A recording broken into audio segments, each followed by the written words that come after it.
Hey guys, this is Ali with AliAnswers. I hope that you're having a fantastic day. If this is your first time watching one of my videos, then welcome. And if you've been here before, welcome back.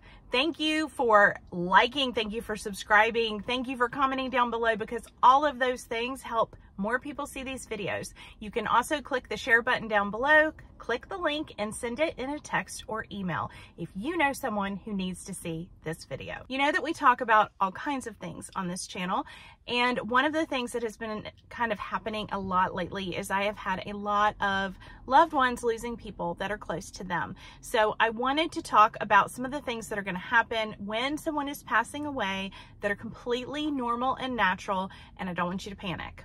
Number one is that often there will be a decline that you will see in a person that is passing away of a natural cause.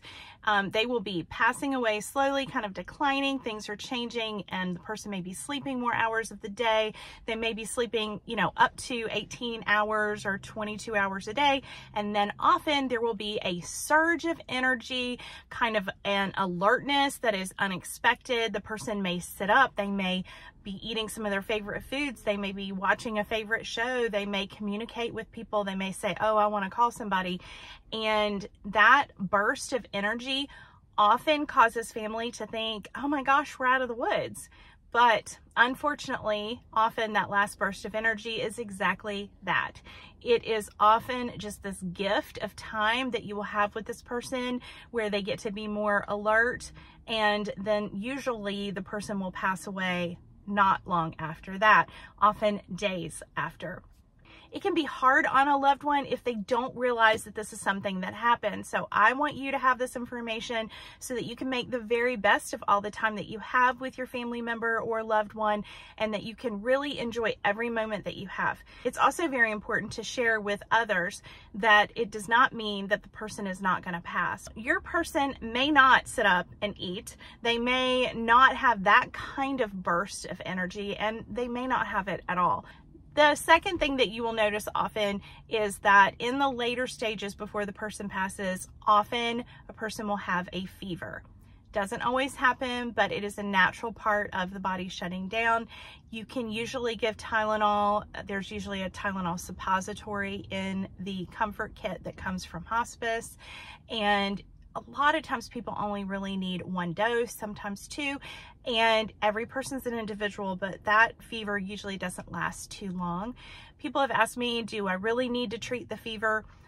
I think personally, yes. I'm not a doctor, I'm not a nurse, but I truly believe that keeping the person very comfortable means keeping the fever down. I also recommend using a cool washcloth. Wet a washcloth, wring it out really good, and put it on the person's forehead just to keep them comfortable. And what you want to do to cool that down is just pick the washcloth up and shake it in the air, and just waving it in the air cools it down. So if you didn't know that, I found out yesterday that someone that I love did not know that. So you know what? We don't assume anything. We assume that everybody needs to know these things. You wave the washcloth a little bit in the air, you cool it down, refold it, and put it back on their forehead. You can also apply cool compresses to the area in the front, right under their wrists. It's not necessary. It's just if you believe that they might be uncomfortable, it can kind of relax them and cool them down just a little bit. You also can put the washcloth right here below the head in the back of the neck. Third thing that happens is what I mentioned before, is more sleeping, and the person may actually be snoring. And I have been asked several times if a loud snore is the same thing as what you call the death rattle. It is not the same thing. And as I tell people, you will know the difference. That loud breathing a lot of times can be heard from the next room.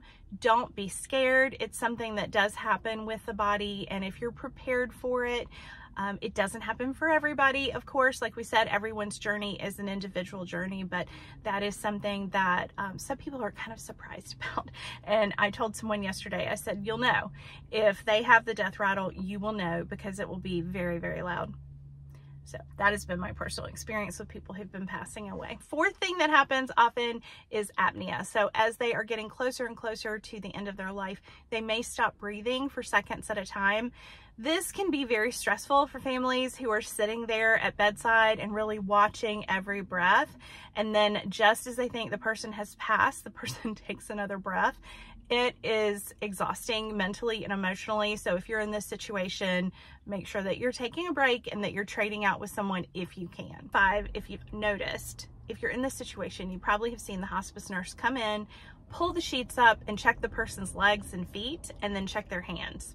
That is because as a person is getting closer to the end of life, their circulation is slowing down and the hands and feet may get cold. They may actually change color and start to look more dark and look more bruised. It's just the way that the body works as it's shutting down. So if you are noticed that a person has a fever and their hands and feet are cold and the breathing is really loud, those things may not all happen at the same time, but if they are happening, then that is part of the active dying process. If you have a good hospice in place, they will probably be visiting you every single day as you get closer to the end so that they can educate you about the changes that are happening. Again, this doesn't happen with everybody. Some people go to sleep and they just don't wake up, but if the person is going through a natural dying process, often you will see these kind of things happen. The hospice company will probably be showing up every day at that point and will be educating you as you go. But never feel bad calling the hospice company, no matter what time of day or night. They have people who are on call at night, and you can just ask the question. I've seen people hold the phone up and let the person hear what they're hearing when it comes to the breathing. You do not need to go through this alone. And even if you're physically at the bedside by yourself, remember that hospice is your lifeline during this time. It's part of the service, and they should be doing that for you. And if they're not, change companies. It's a lot of responsibility to be with someone as they're passing, but it's also an honor. If you have any questions, I hope that you'll drop them down below, and I would love to hear your stories. Thanks for hanging out with me today. I look forward to talking to you next time. Bye.